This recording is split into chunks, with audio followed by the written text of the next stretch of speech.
যদি খুব দ্রুত আপনার দোয়া আল্লাহর কাছে কবুল করাতে হয় তাহলে 3টা উসিলা দিয়ে আপনি আল্লাহর কাছে দোয়া করবেন। এই 3টা উসিলা এমন পাওয়ারফুল, আপনি এই উসিলাগুলো দিয়ে আল্লাহর কাছে দোয়া করলেই আল্লাহ পাক আপনার দোয়া কবুল করে নেয়।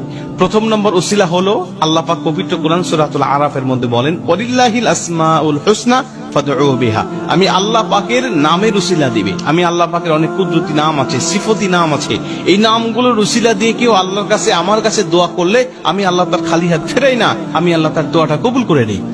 যখন দোয়া করবেন আল্লাহ পাকের নাম ধরবেন। আল্লাহ 99টা নাম আছে, এই নামগুলো যে কোনো একটা নাম ধরে আপনি আল্লাহর কাছে দোয়া করবেন, আল্লাহ আপনি নামের উসিলায় আমার দোয়াটা কবুল করেন।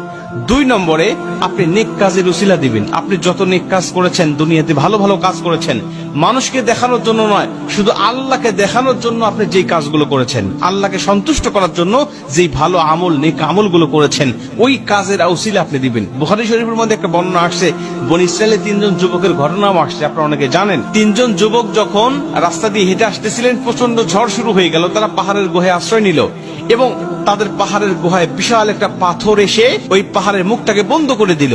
তাদের ভিতরের অক্সিজেন পর্যন্ত বন্ধ হয়ে গেল, মানে তারা নিশ্চিত মৃত্যুবরণ করবে, এতে কোনো সন্দেহ নাই।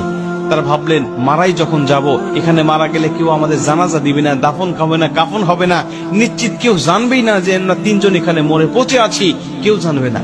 অতএব আল্লাহ পাকের কাছে একটু দোয়া করি, দেখি আল্লাহ আমাদেরকে এখান থেকে পরিত্রাণ দেয় কিনা। তারা বললেন, কিভাবে দোয়া করা যায়, কিভাবে দোয়া করলে আল্লাহ আমার দোয়াটা কবুল করবে। তারা আল্লাহ পাকের কাছে নেক কাজের উসিলা দিলেন। 3 জন যুবকের প্রথম নম্বর যুবক নেক কাজের উসিলা দিলেন, 3 ভাগের 1 ভাগ পাথরটা সরে গেল। ঘটনা আপনারা জানেন, আমি বলছি না। এবার দ্বিতীয় জন যখন আবার দিলেন, আবার 3 ভাগের 2 ভাগ সরে গেল। আবার তৃতীয় জন দেওয়ার পরে পুরো পাথরটা মুখ থেকে সরে গেল। তারা 3 জন বেঁচে আসলো। প্রিয় ভাইরা আমার, তারপরে নেক কাজের উসিলা দিয়ে দোয়া করলে আল্লাহ পাক তার দোয়াটা কবুল করে নেয়। এবং 3 নম্বরে কালেমার উসিলা, আপনি কালেমার উসিলা দিবেন, লা ইলাহা ইল্লাল্লাহু মুহাম্মাদুর রাসূলুল্লাহ। এই কালেমার উসিলা দিয়ে কেউ যদি আল্লাহ পাকের কাছে দোয়া করে, আল্লাহ পাক তখন তার দোয়াটা কবুল করে নেয়। মুসলমান ভাইরা আমার, এজন্য যখন আপনি আল্লাহ পাকের কাছে কোনো দোয়া করবেন, আল্লাহ পাকের কাছে যখন কোনো কিছু পাওয়ার জন্য আপনার প্রয়োজন হবে, আল্লাহ পাকের কাছে যখন কোনো কিছু চাওয়ার আপনার প্রয়োজন হবে, ওই সময় আপনি এই ওসিলাগুলো দিয়ে আল্লাহ পাকের কাছে আপনি দোয়া করবেন। আমার আল্লাহ রব্বুল আলামিন আপনার দোয়াটাকে অবশ্যই কবুল করে নিবে। প্রথম নম্বরে বলেছিলাম আল্লাহ পাকের নামের উসিলা দিবেন, দ্বিতীয় নম্বরে নেক কাজের উসিলা দিবেন। তবে এই নেক কাজটা, যেই নেক কাজের মধ্যে রিয়া মিশ্রিত আছে, মানে লৌকিকতা আছে, এমন কোন নেক কাজ নয়।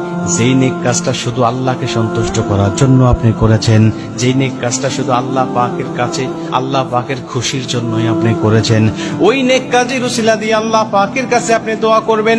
এবং 3 নম্বরে লা ইলাহা ইল্লাল্লাহ, এই কালেমার উসিলা দিয়ে আল্লাহ পাকের কাছে দোয়া করবেন। কারণ এই লা ইলাহা ইল্লাল্লাহ মুহাম্মাদুর রাসূলুল্লাহ, এই কালেমার পাওয়ারটা এতই পাওয়ার যে বিভিন্ন নবী রাসূলদের দোয়াও আমার আল্লাহ রাব্বুল আলামিন আমাদের এই কালেমার উসিলায়, আমার নবীজির উসিলায় দোয়াটাকে আল্লাহ কবুল করেছে।